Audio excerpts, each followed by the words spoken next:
Is OLED different and better than everything else available right now? I and many others thought not, but one friend said buy once, cry once. I was totally wrong.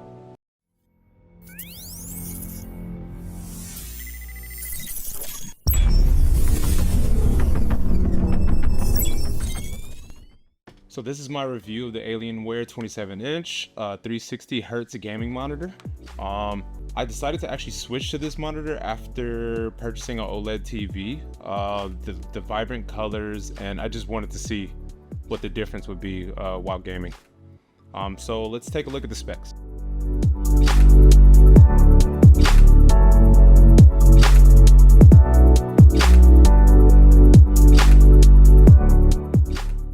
Alright, so specifically for this monitor, as you can see right now, I'm actually have some games kind of running in the background, or at least some YouTube videos showing off some high quality games in 4K.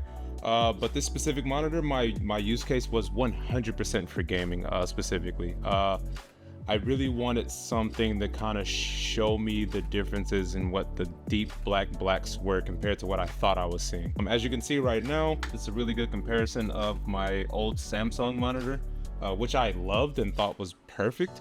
But as you can see, there's a huge difference in contrast. So yeah, that's my number one use case.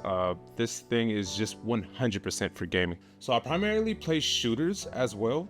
So that's why 360 Hertz I thought was pretty important. For a lot of those that aren't aware, 360 Hertz is technically the refresh rate, or actually is the refresh rate. And myself and either some of my coworkers and friends have said the same thing. We can only see 60 frames per second, but 360 Hertz is refresh rate, and we'll kind of go through that later. Yeah, like I mentioned before, the reason why I purchased this or made this purchase was because of an OLED TV that we bought. We bought a Samsung OLED TV, so in our house we're kind of really big into the Samsung world. So everything that we buy, as long as it's a panel, is pretty much Samsung. But after buying a TV and kind of watching specifically Warcraft, and seeing like the greens and all the colors, and seeming like I was watching an entirely different movie. I actually felt like I was watching an entirely different movie. I decided to pick up this purchase. Okay, so let's go through the pros. So number one is just the vibrant colors. It's very obvious, you know, and I'll overlay a video kind of showing the differences in colors, specifically playing a game, Dragon Age Veilguard. The vibrant colors are just amazing on this monitor. It really does feel like you're playing an entirely different game. And the first specific game that I actually wanted to play on it was Helldivers 2, and just kind of seeing like how that looked comparably to how it looked previously. It looked like an entirely different game. And my next pro is the contrast. The contrast on these things are insane, right? You know, you could see the deep black in that corner there as opposed to there, and even when you're kind of looking at both monitors side by side, right, even on video, you can actually tell that this one looks a little bit washed out, which to me didn't look that way until I actually purchased this monitor. It just, that color contrast is just insane. But you know, it's kind of interesting, right? Like with OLED monitors, you lose a lot of brightness, which I'll kind of go through. Another positive about this guy is the panel refresh. It's something that's actually built into the Alienware monitor world. Actually kind of go through a panel refresh, and I'll overlay a video of that as well.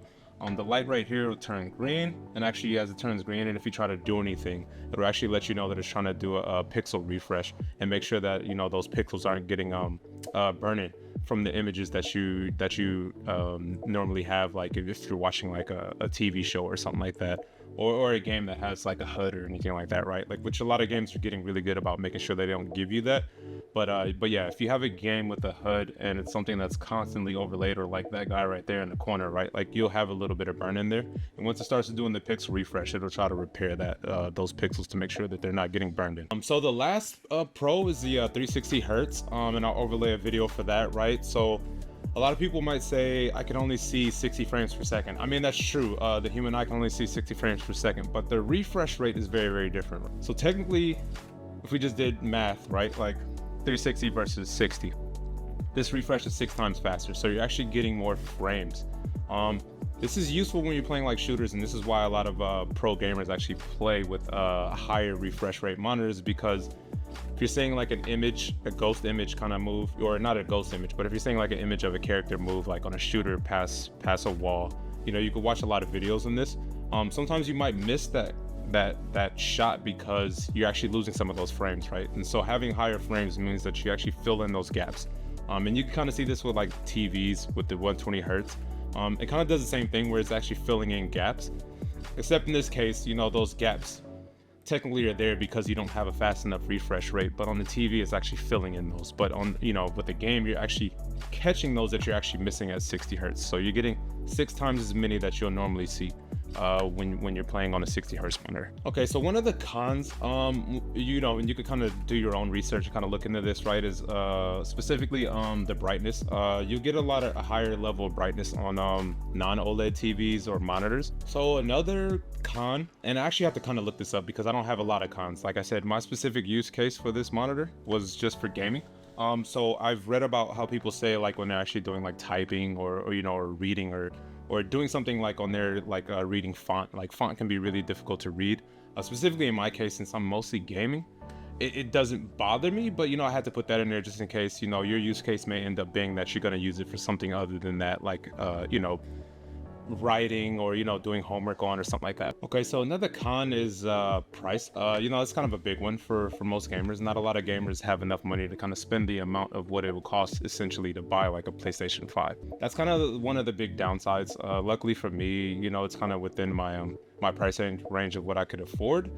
I technically wasn't happy that I had to spend, I believe, about $800 to get this when it was brand new, which I think they have deals right now ever since Black Friday for the holidays. But that's really a lot of money to spend on a monitor, but what you're getting out of it is a lot of vibrant colors and really smooth movement while you're playing shooters. So it was very important for me, and luckily in this case it's something that I was kind of that I could afford, but it's not something that I think most gamers could afford. So I will put that in the cons list. So also in the negatives, it's kind of funny. I can't go back. I will never be able to game on this monitor anymore, unless I really had to.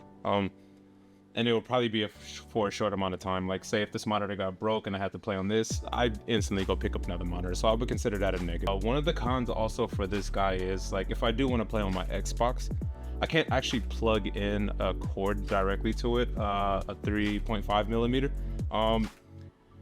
Everything is done through HDMI, but on the other end of it though is, at least that with my Xbox, I can actually plug it directly into the controller and actually get sound out, which I believe is the same for the PlayStation 5. But yeah, I kind of felt like that's a con, just because a lot of people might want to use this just for all their gaming, and that's kind of what I do. I use it for PC and my consoles as well. But that's pretty much it.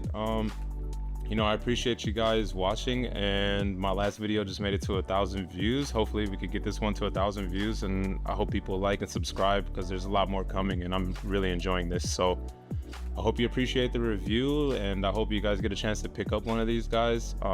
It's a really great monitor. But thank you for joining TV Tech, and see you at the next review.